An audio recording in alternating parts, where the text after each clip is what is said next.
Hello everyone, good morning, good afternoon, good evening, depending upon when you are listening to this video lecture. In the earlier sessions related to the income from house property head of income, we discussed about what is the uniqueness of this head and the process of computing the income from house property basically starts with the computation of gross annual value from which municipal taxes paid by the SSC can be deducted so that we get net annual value. From that, 24A and 24B deductions are possible. 24A is a flat deduction of 30% of net annual value, whereas 24B is a specific deduction we have to calculate in relation to interest on borrowed capital. And while calculating the gross annual value, we have discussed about different scenarios.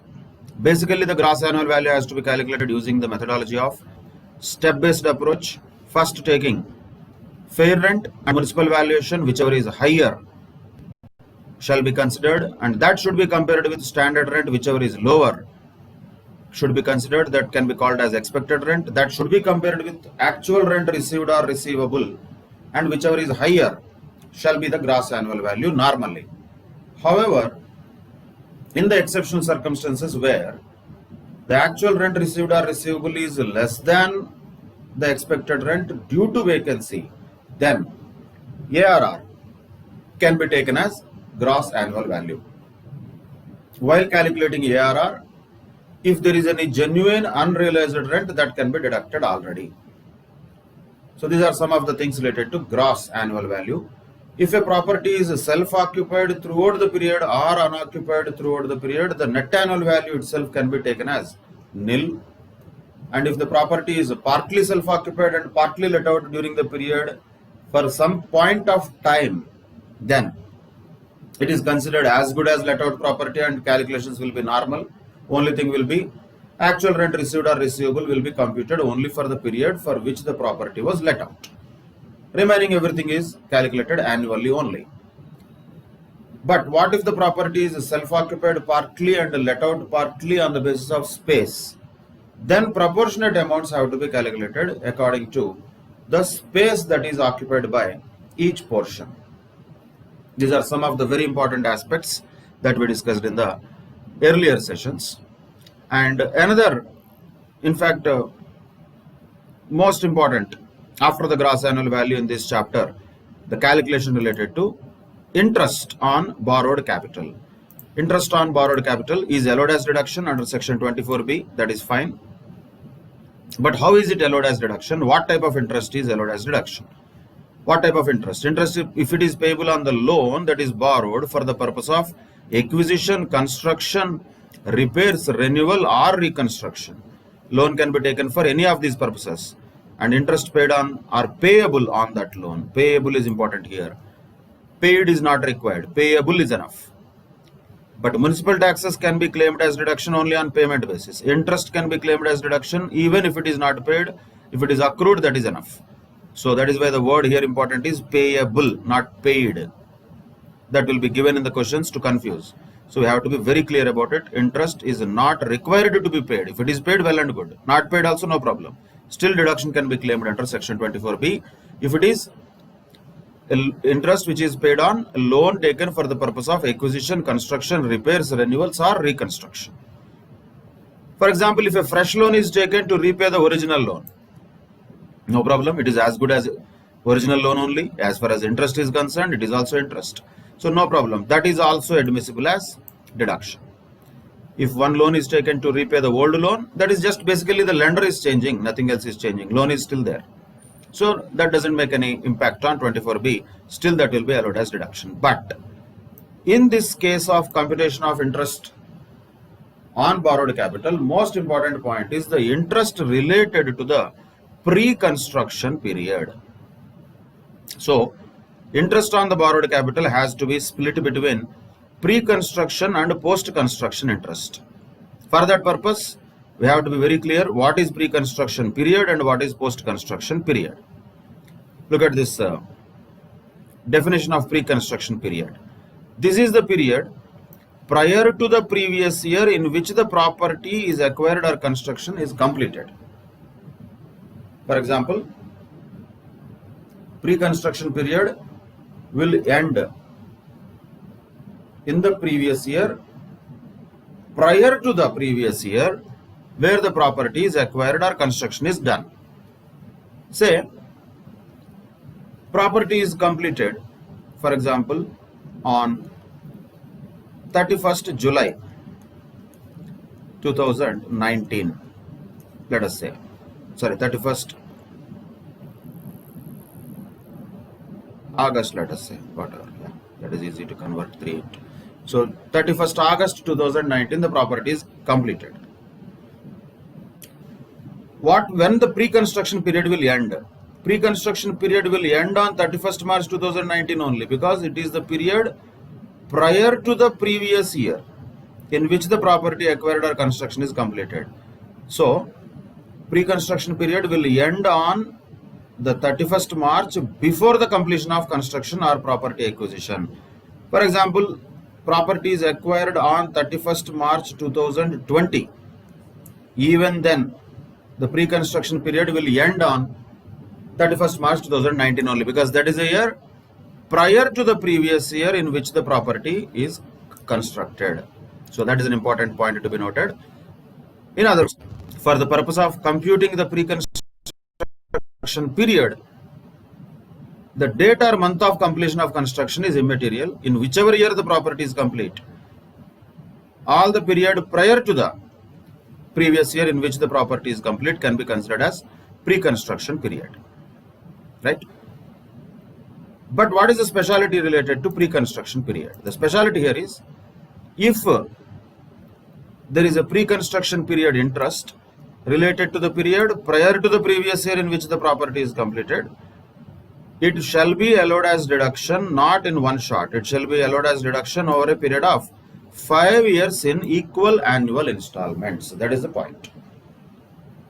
Whatever the pre-construction period may be, number of years, we don't care.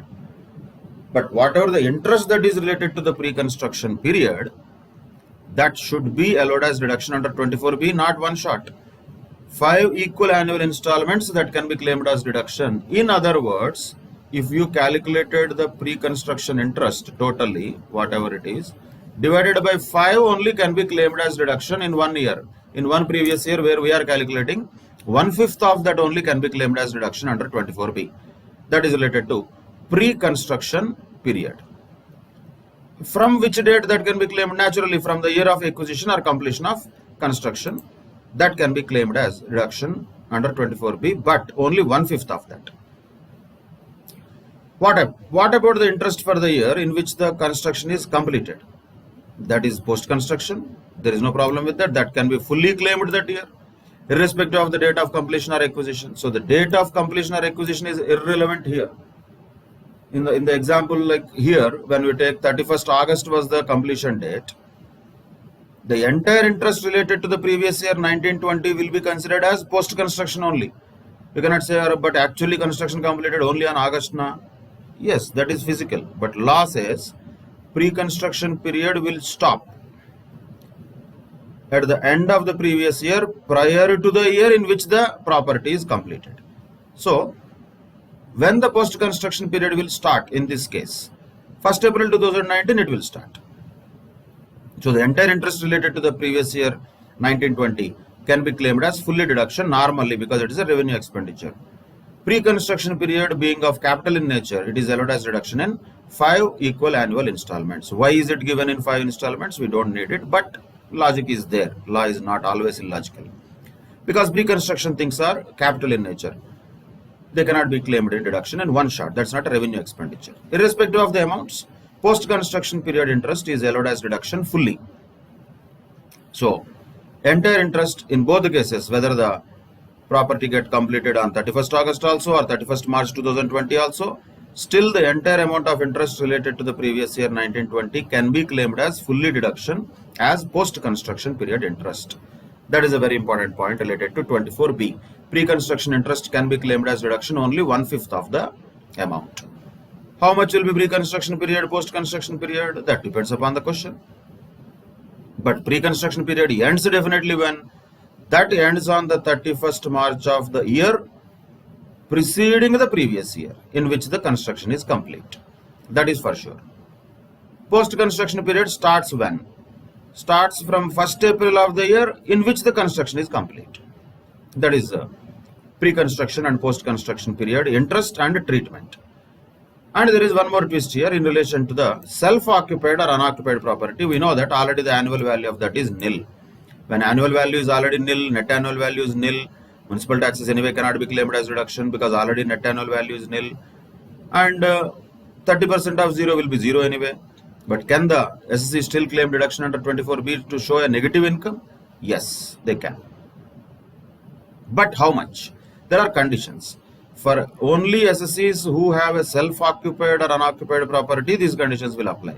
For a let-out property or deemed to be let-out property, these conditions do not apply. So for an SSC who is having a self-occupied property, how much amount of deduction can be claimed under 24B? There are monetary limits. First monetary limit is 30,000 rupees. When is that? If the loan is borrowed before 1/4/1999, long back. But still you have to remember this date. In the questions it will be there. Though already it is more than 20 years, 21 years, doesn't matter. Loans of houses will be taking long time. So if the loan was borrowed before 1/4/1999, then the amount of interest that can be claimed as deduction will be maximum 30,000 rupees. Then a question comes, is it like 30,000 for each property that he can claim as self-occupied? No, sir. No. That is total 30,000. Aggregate amount of deduction under section 24B for a self-occupied property will be 30,000 rupees if the loan was taken before 1/4/1999. So what if the loan is taken on or after 1/4/1999? Then the amount of deduction that can be claimed is 2 lakhs rupees. 2 lakhs rupees. But this 2 lakhs rupees is available when? Only when the property is acquired or constructed. Only for that purpose. And that construction is completed within 5 years from the end of the financial year in which the amount was borrowed. That is a practical condition. But if these conditions are satisfied, what are the conditions? First of all, the loan should be used for acquisition or construction only, not for repairs, renewals and reconstructions. And loan should have been taken on or after 1/4/1999. And construction should complete within 5 years at the end of the financial year, from the end of the financial year in which the loan has been taken. If these three conditions are satisfied, maximum deduction, once again, aggregate amount of deduction will be 2 lakhs rupees. But on or after 1/4/1999 loan is taken, but the proper loan is taken for what purpose? Repairs, renewal and reconstruction.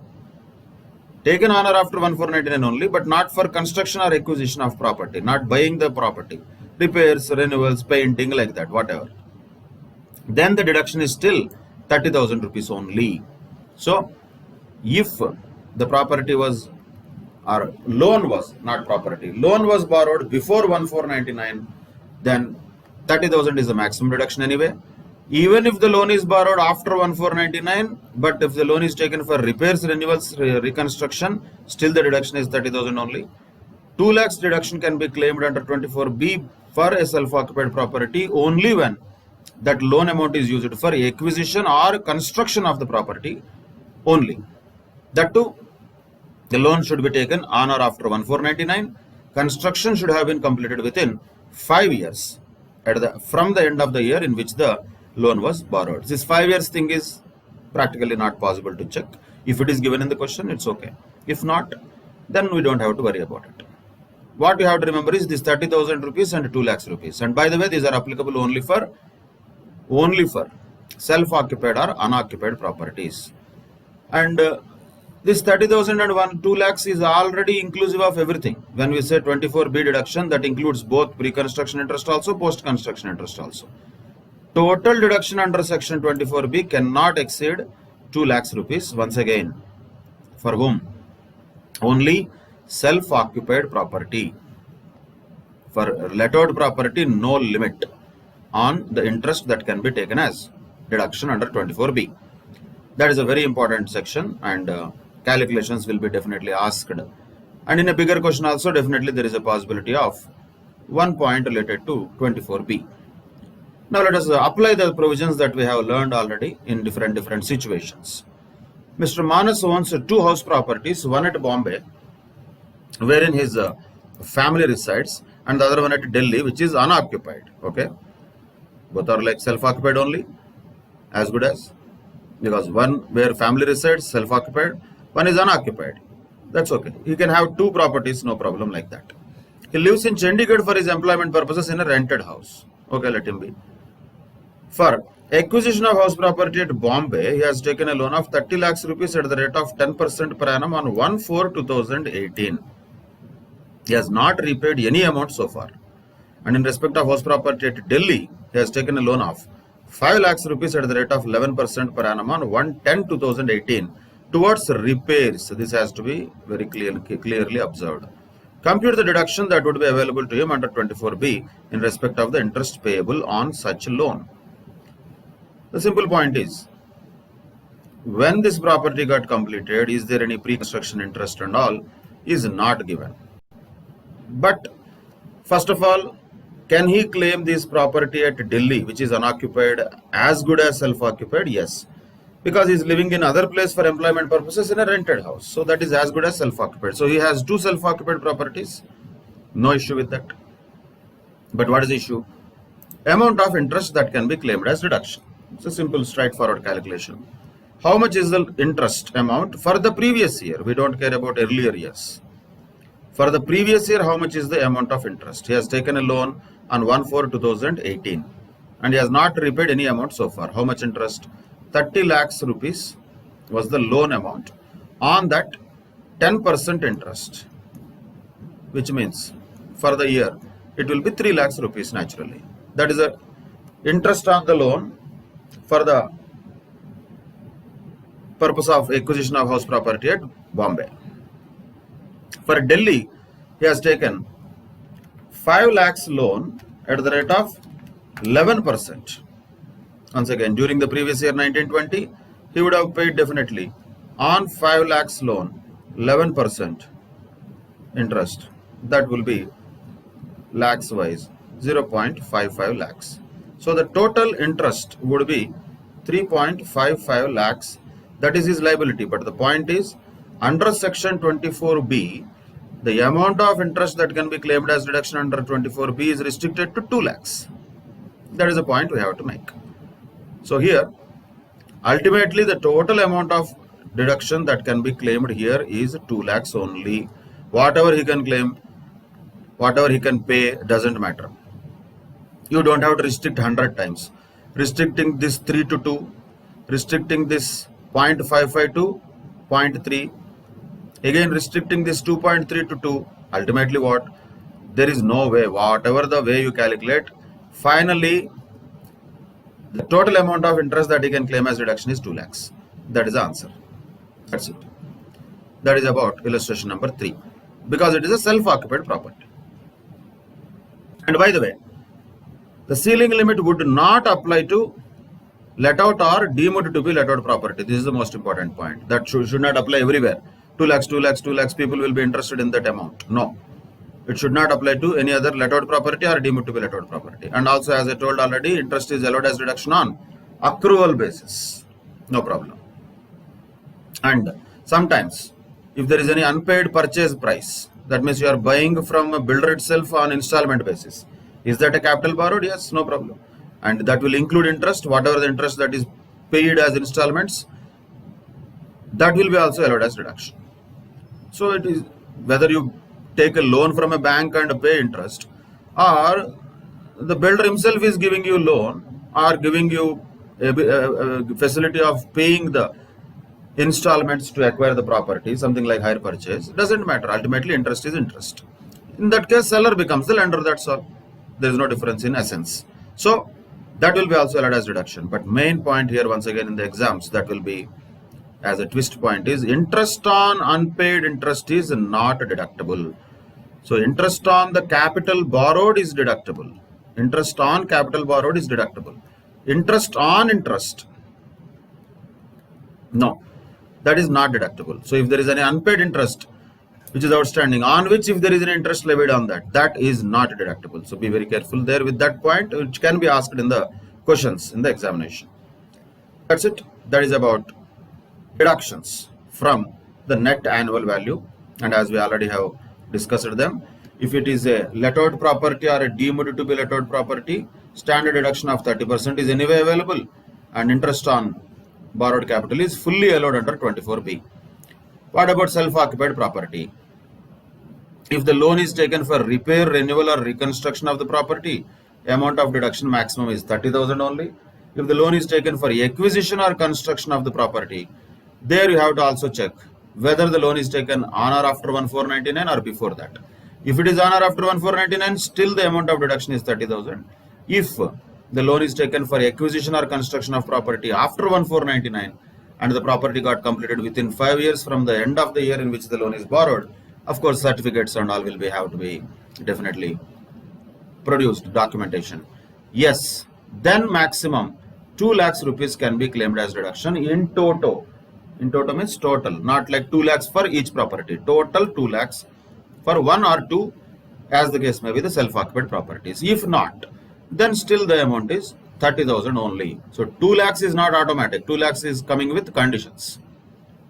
If conditions are satisfied, then only 2 lakhs. If not, always 30,000 is the maximum amount of deduction under 24B for self-occupied property. For a let-out property, all these things are not required. And by the way, for self-occupied property, 24A is irrelevant. Why? Because 30% of 0 will be 0 only. That is about computation of income from house property in a nutshell. But this is the end of all the provisions which we can use for computation of income from house property in different cases. We don't have to separately by heart for each case. If you understand the overall essence, it is the same. But still, since it is given, let us take first category, property let out throughout the previous year. How will you compute? We know that. First compute the expected rent, which is nothing but the higher of municipal valuation and fair rent, but restricted to standard rent. Then compute actual rent received or receivable, less unrealized rent if at all it is there. That is step 2. Then compare the expected rent with ARR, actual rent received or receivable. Gross annual value is the higher of expected rent and actual rent received or receivable. Here there is no vacancy because the property is let out throughout the previous year. That's all. That is gross annual value. Deduct from that municipal taxes, we get net annual value. Deduct from that 30% under 24A if there is an interest on borrowed capital without any ceiling limit. Why? Because once again the property is let out throughout the previous year. So entire amount, whatever is the interest on borrowed capital, will be claimed as deduction under 24B. What you get is income from house property. There ends the matter. Look at the question here. How to solve this? Let us see. Anirudh has a property whose municipal valuation is 1,30,000 rupees. That is the municipal value we are talking. And fair rent is 1,10,000 rupees. Okay, fine. Whichever is higher, 1,30,000 is higher. Standard rent fixed by Rent Control Act is 1,20,000 rupees. So finally, whichever is lower, 1,20,000 is lower. So what is expected rent? Simply speaking, expected rent is 1,20,000 rupees. That is one step which is complete. The property was let out for a rent of 11,000 per month throughout the previous year. And unrealized rent was 11,000 rupees also, and all conditions prescribed by Rule 4 are satisfied. But whatever it is, actual rent received or receivable will be how much? 11,000 into 12 normally minus 11,000 means actually he received a rent for only 11 months, not 12 months. But still it is 1,21,000. Actual rent received or receivable after deducting 11,000 also is 1,21,000. So what will be the gross annual value? Whichever is higher, that is 1,21,000. And he paid municipal taxes at the rate of 10% of municipal valuation. This is a very important point where people do mistake. They calculate 10% on gross annual value. No. Gross annual value is not the basis for municipal taxes. 10% of municipal valuation. So you have to check how much is municipal valuation. This is municipal valuation. 1,30,000 rupees. 10% means 13,000 rupees. That is municipal taxes. So gross annual value 1,21,000 minus municipal taxes 13,000. Then net annual value will be 1,08,000. That's all. Immediately, without second thought, we have to take 30% off. I'm doing it separately. 30% of 1,08,000 how much? 32,400. Deduction under 24A automatically. That is a flat deduction of 30% of net annual value. And interest on borrowed capital was also given 40,000 for the year. So that will be also available as deduction, no condition, no restriction. So give these two deductions. Finally, what will be the income from house property of this person? 32,400, 40,000 deducted from 1,08,000 means 35,600 will be the final income from house property. That's what is asked. And that is what is our objective in this chapter, to compute income from house property for a person for the assessment year 2020-21. The same thing, you have to just show it in a little elaborate manner. But finally the answer is how much? 35,600. That's it. Next, what if the property is vacant for part of the year? Everything else will be same, but only point is there is an exception. If the actual rent is lower than the expected rent due to vacancy, then actual rent will become gross annual value. But if the actual rent is lower than expected rent due to other reasons, then expected rent itself will be the gross annual value as usual. So only exception is when the actual rent is lower than expected rent due to vacancy, though it is the lower amount, still ARR will be taken as gross annual value. That's it. If at all, let us say actual rent is higher than expected rent, automatically whichever is higher is gross annual value, which means actual rent itself will be taken as gross annual value. Nothing else is different, all the others are same. No ceiling limit, nothing. Even though the property is vacant, it is as good as let out only. Just because it is vacant, it has no some speciality. It is a let out property. Simple. Look at illustration number 5. Ganesh has a property, municipal valuation 2,50,000 per annum. Fair rent is 2 lakhs per annum and standard rent is 2,10,000 per annum. Okay, municipal valuation 2,50,000 and fair rent 2 lakhs, whichever is higher has to be considered. That is 2,50,000. 2,50,000 and standard rent 2,10,000, whichever is lower.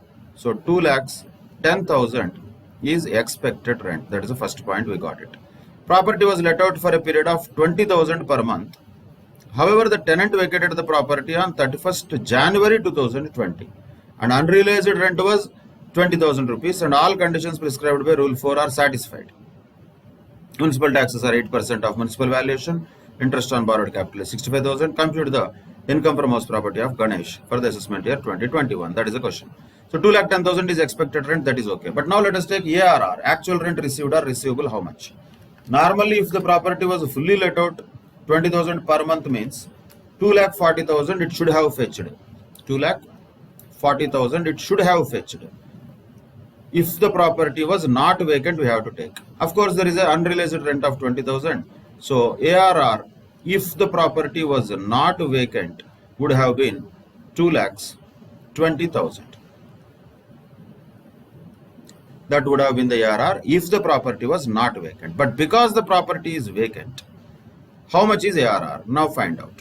How many months the property is actually let out? Only for 10 months, because February and March 2020 it was not let out. So 10 months into 20,000 means 2 lakhs. That is the real rent that is received by the SSC. 10 months into 20,000 per month. But there is unrealized rent always. That should be deducted from ARR, which means 1,80,000 is ARR. Because the property is vacant. If the property was not vacant, the ARR would have been 2,20,000, which was higher than the expected rent. But because the property is vacant, ARR is 1,80,000, which is lower than the expected rent. So ARR is lower than expected rent only due to vacancy. If there was no vacancy, it would have been higher than expected rent. That means exception applies. Instead of whichever is higher, which will be the gross annual value, whichever is lower, that is ARR. 1,80,000 will be gross annual value. Deduct municipal taxes. Once again, be careful. 8% of what? 8% of 2,50,000, not 1,80,000. People do the mistake. Be very careful. So 20,000 is the municipal valuation. Once you take it out, 1,60,000 is the net annual value. Once you have the net annual value, automatically deduct 1,60,000 into 30%. 48,000 is 24-year deduction, and 65,000 is 24B deduction. That's all. How much is the final income from house property? 160 minus 48 minus 65,000. That comes to 47,000 is the final answer for this question. 47,000. Presentation, of course, has to be given in a better manner, because in the examination you have to show the steps also, or you can do it in working note. Gross annual value you can show it in the working note, but final answer definitely should match also, that is 47,000. Clear? That is another scenario where the property is vacant for some period of time. Then what if the property is a self-occupied property or unoccupied property? Here there is nothing, because already net annual value itself is nil. Interest on borrowed capital, yes, it is available as deduction, subject to a deduction condition of either limitation of 30,000 or 2 lakhs, as the case may be. So that is in relation to self-occupied or unoccupied properties. So let us take another situation like that. Illustration number 6. Purna has one house property at Indira Nagar at Bengaluru. She stays with her family in the house, means it is self-occupied. The rent of a similar property in the neighborhood is 25,000 per month, we don't care. Municipal valuation is 23,000 per month, we don't care. Municipal taxes paid is 8,000 rupees per month, 8,000 rupees total, we don't care. Why? Because ultimately it is all zero. Gross annual value is zero. Municipal taxes, though paid, they are not allowed as deduction, because net annual value itself is zero, since it is a self-occupied property. But construction has began on April 2013 with a loan of 20 lakhs rupees taken from SBI Housing Finance Limited at 9% per annum. And on 1/4/2000, that was the loan taken on that date. Construction also began on the same date. But the construction completed on 30th November 2015. Very important. Pre-construction period interest has to be calculated carefully. And the accumulated interest up to 31st March 2015 was 3,60,000. On 31st March 2020, at the end of our previous year, Purna paid 2,40,000, which included 1,80,000 as interest. There was no principal repayment prior to this date. Compute Purna's income from house property for the assessment year 2020-21. So first of all, gross annual value nil, municipal taxes nil, net annual value is also nil. Only point is we have to find out the pre-construction period interest, and 1/5 of that will be allowed as deduction over a period of 5 years. Since the property construction completed on 30th November 2015, what is the pre-construction period? First you write the dates in the working notes very clearly. When the construction started, luckily not in the middle of the year, 1/4/2013. Okay, that is the starting of pre-construction period. Ending of pre-construction period happens 31st March of the year prior to the year in which the construction is complete. Which year the construction got complete? In 15-16 the construction got complete. So 31st March 2015 will be the end of the pre-construction period. How many years this is? 2013 to 14, 14 to 15. So simply 2 years. So take the pre-construction period carefully. 20 lakhs rupees loan, 9% per annum, that is 1,80,000 rupees per year, and up to 31st March 2015, 2 years means 3,60,000, and he has given that already. Though it is not given, generally it will not be given in exams, so we should be able to find out. So how much is the pre-construction period interest? 3,60,000 rupees. Divided by 5 only can be allowed as deduction. But also check whether 5 years have passed. We are talking about how many previous years? 5 previous years. 15-16, 16-17, 17-18, 18-19, 19-20. Our previous year is the last one. So it is still available. So 360 by 5 means 72,000 rupees is the pre-construction period interest. That's it. And on 31st March 2020, it says, the question says, Purna paid 2,40,000 rupees, which included 1,80,000 as interest. So she paid interest during the previous year 1,80,000. Naturally, each year interest is 1,80,000 only because 20 lakhs into 9%. So 1,80,000 is the post-construction period for the previous year. What happened between 15, 16, 16, 17, 17, 18, we don't care. We are not calculating income from house property of all those years. For our previous year, what is the scenario? 1,80,000 is the interest. Total interest, pre and post, comes to 2,52,000. But once again, restriction applies. Because it is a self-occupied property, maximum deduction that she can claim under section 24B will be restricted to 2 lakhs. Though there is a 2,52,000 interest both pre-construction and post-construction, still the amount will be restricted to 2 lakhs, and naturally the income from house property will be negative. When net annual value is nil, 24A is 0, 24B is 2 lakhs, income from house property will be negative, and whatever negative amount will be, exactly interest amount will be the negative income from house property for all the self-occupied properties. That is how self-occupied properties income can be calculated. Once again, fourth scenario, house property let out for part of the year and self-occupied for part of the year. As I said, when it is a time that is the basis, we don't have to even think about any special treatment. Simply, we have to just do the calculations according to first scenario. It is let out.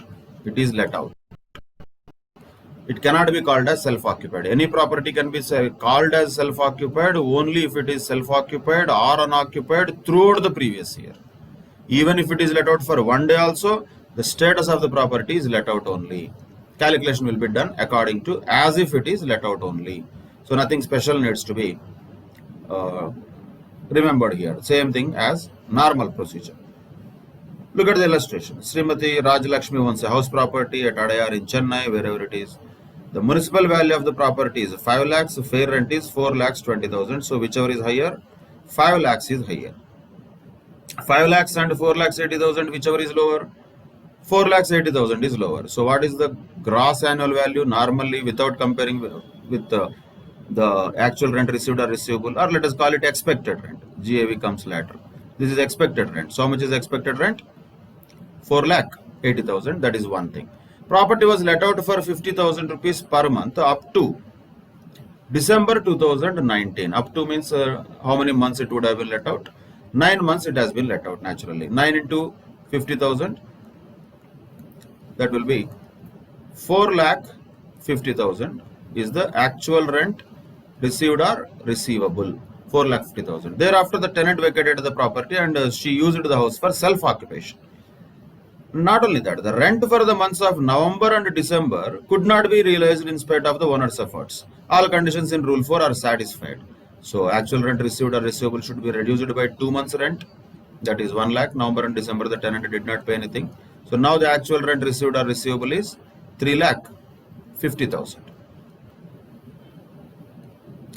3,50,000. Done.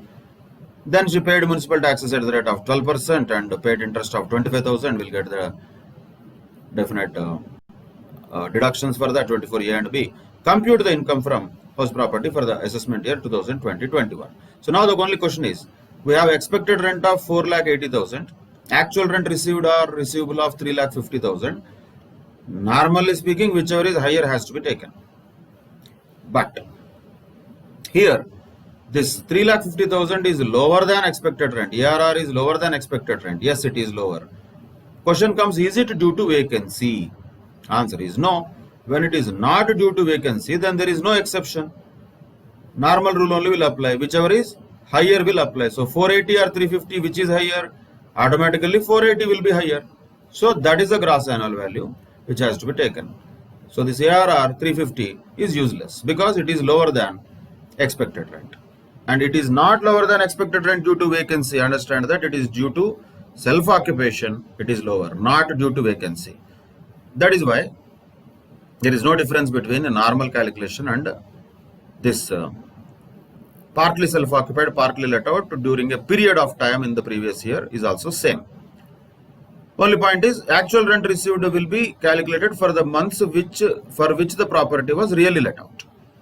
In this case, it was let out, though for 9 months. In that 2 months rent did not come. So 7 months only it was let out. 7 into 50,000, 3,50,000 is ARR. Since it is lower than expected rent, but not due to vacancy, still whichever is higher will be taken as gross annual value. So 4,80,000 is gross annual value. But municipal taxes which are paid by her, once again, always be careful. 12% is just like that they will mention. 12% of 4,80,000 people will take. 0 marks will come. 12% of what? Municipal value you have to take. That is 5 lakhs. So 12% of 5 lakhs means how much? That should be 60,000 rupees. That is reduced from the gross annual value. So naturally 4,20,000 is net annual value. 30% of that is allowed as deduction under 24A, and 24B has no restriction here. Don't even think about restriction because it is a let out property only. Whatever the purpose that for which it is borrowed, no problem. 25,000 rupees can be claimed as deduction. So 25,000 is claimed as deduction under 24B, 1,26,000 is claimed as deduction under 24A. Total deduction is 1,51,000. After you reduce that from the net annual value, you get 269,000 as income from house property. That is related to property which is partially self-occupied, partially let out, but not by space, by time. And what is the specialty? No specialty. It is as good as let out only, no difference at all. Then next one also actually there is no specialty, because when you say deemed, it is say no difference. When you say deemed, it is as good as let out only. No difference will be there. But the deemed to be let out property calculation will come into picture only when there is more than 2 self-occupied properties. Such type of questions we'll discuss in the next session. When there are 3 houses, all of them are self-occupied, which one has to be considered to be self-occupied, which one has to be considered to be let out? That will have to be decided by taking different permutations and combinations. That we'll discuss later. Also, when there is a partly self-occupied, partly let out portion on the basis of space, then simply arithmetically we can just segregate them, self-occupied portion and let out portion, and do the calculations. We'll do those type of calculations, special cases, in the next session. But because we talked about deductions under section 24, let us quickly go through 25 also. What are inadmissible deductions? Normally there will not be, but still, if at all, any interest that is, of course, that is the only deduction, right? 24B. 24A is the standard deduction, flat deduction. There is no condition there. But if the interest that is chargeable to tax, that is payable here, and which is not chargeable, which is payable outside India, it will not be allowed as deduction if TDS is not cut from such interest. That's all. So what is the condition here to be noted? While paying interest to somebody outside India, the SSC has taken loan from outside India, then only will pay interest outside India. But whatever it may be, SSC might have taken loan from anywhere, we don't care. But interest paid by the SSC is being paid to somebody outside India, whoever it may be. Outside India, resident, non-resident, do not matter. If the interest is payable outside India, what the SSC's job is, he has to cut TDS, that is tax deducted at source, and the remaining amount only should be transferred to the other person outside India. That is the main point here. Further, you need to understand the tax deducted at source concept also. Normally, tax is to be paid by the person who earns the income, but the law in some cases provides, or actually forces, the payer to cut the tax while making the payment to the payee. This is one of such circumstances where the law says, if you pay any interest outside India, because you are paying interest outside India in relation to a loan which is taken for the purpose of construction or acquisition of a property in India, that interest would be taxable in the hands of that person who is outside India. But who is outside India, we cannot catch him. So how do we do? How do we control that? Simply transferring the responsibility to the payer of the interest, not the income earner. Payer is responsible to cut the interest before paying it to somebody outside India. If he does that, then he can claim deduction under 24B. Otherwise, he cannot claim deduction. So that is a inadmissible deduction if such arrangement for TDS is not made. That is one more section, section 25. And 25A is also one more special situation where arrears of rent has been received or unrealized rent which was earlier claimed as deduction but now received subsequently. Can happen. Sometimes, for example, there is a dispute between owner and tenant for many years, and finally let us say the owner has won and the tenant has to pay all the years pending in one shot, arrears of rent. Then arrears of rent is definitely income for the owner. That should be taxable. So there is nothing special. It is taxable under section 25A. But what is special here is, it doesn't matter whether the SSC is owner of the property or not in that financial year, because this court case may go for a long time. And really the settlement, by the time it comes, the owner would have sold the property also. Then the tenant pays to the original owner and he has a taxable income, irrespective of whether he is owner of the property or not. So this is an exception to the charging section itself. Charging section said SSC should be owner of the property. What was the exceptions? Some of the exceptions are deemed ownership. This is one more exception where if the SSC receives any arrears of rent later, or not only arrears of rent, unrealized rent also. Last so many years the tenant did not pay and he was vacated. After 20-25 years he understood his mistake and realized it. Then he apologized and paid the rent subsequently. Should it be taxable or not? Yes. Because earlier it was allowed as deduction under ARR, not directly from the entire income from house property. It was reduced from ARR when it was a genuine unrealized rent earlier. But now, since it is realized subsequently, that will be deemed to be the income of the SSC in the year in which such rent is received or realized. And naturally, that should be included in the total income of the SSC under the head of income from house property. But main point is, it does not matter whether SSC is owner of the property or not. But another main point also in the exam questions is, we have to give a 30% deduction from this arrears also. Even for arrears of rent or unrealized rent, 30% deduction is common. So how much will be taxable here according to 25A? Arrears of rent is there. In the year of receipt or realization, it is taxable. Give a deduction of 30%. Remaining amount will become taxable. That's it. And we are not calculating a normal income from house property. This is a special case which is related to some future time of course. Now in the previous year you would have received in relation to something that has happened earlier.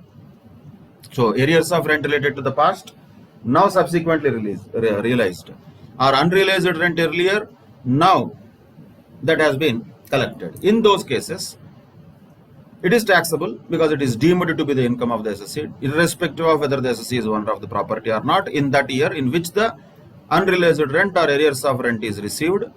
But however, a 30% deduction should be given there also. This is not a 24A deduction. This is a 25A2 deduction.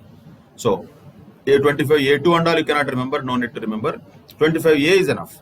So 24A is 30% flat deduction. 24B is interest on borrowed capital. 22 was the charging section. 23 is the computation of annual value. 25 is inadmissible deductions. 25A is unrealized rent or arrears of rent. These are the sections broadly in this chapter of income from house property. And co-ownership and all are arithmetical things which we can just like that calculate. We will do these questions related to different scenarios of co-ownership also in the next session.